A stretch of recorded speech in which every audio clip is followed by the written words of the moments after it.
When I reach the Adventurers Guild at our agreed-upon time, the members of Iron were already waiting for me. "Sorry I'm late," I said.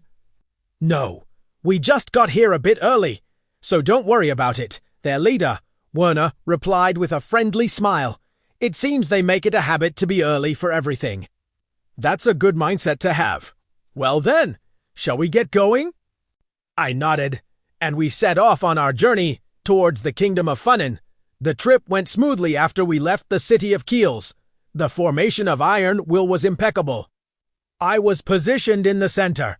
Ritter, the scout, took the lead. Vincent, the swordsman, was on my right, while Raymond, the mage, was on my left. Franca was positioned behind me on the right, and Werner was behind me on the left.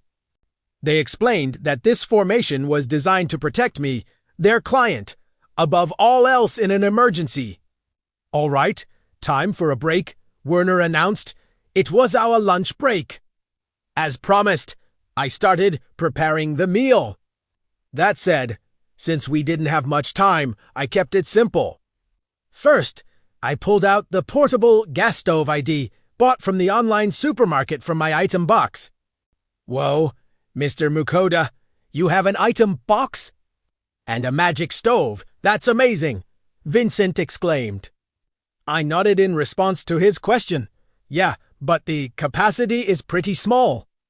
I'd heard that item box skills exist, so I decided to go with the story that I had the skill, just with limited space.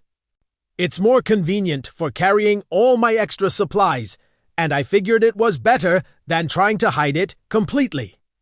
I got this magic stove from an acquaintance. He didn't have a use for it anymore, so he sold it to me for a really good price. I had already prepared this little lie for the portable stove.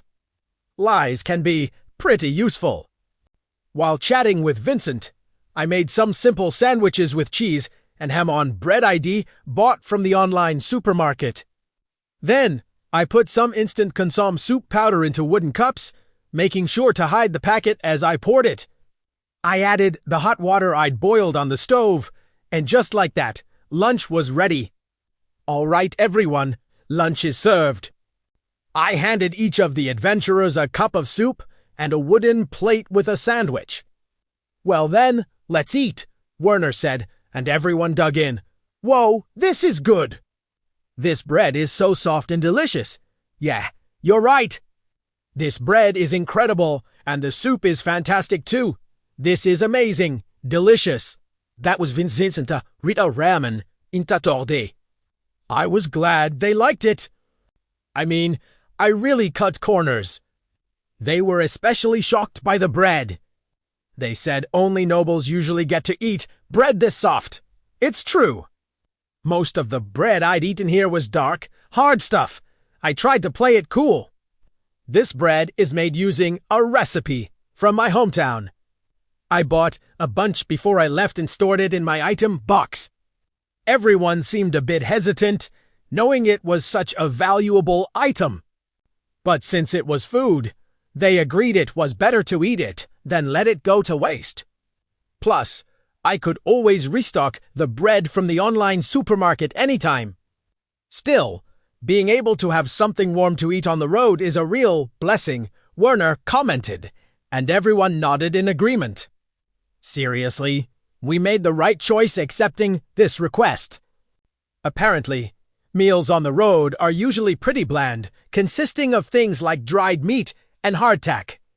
A meal like the one I just served was a luxury they rarely got to enjoy. It seems a good meal can lift spirits anywhere, because the conversation became much more lively.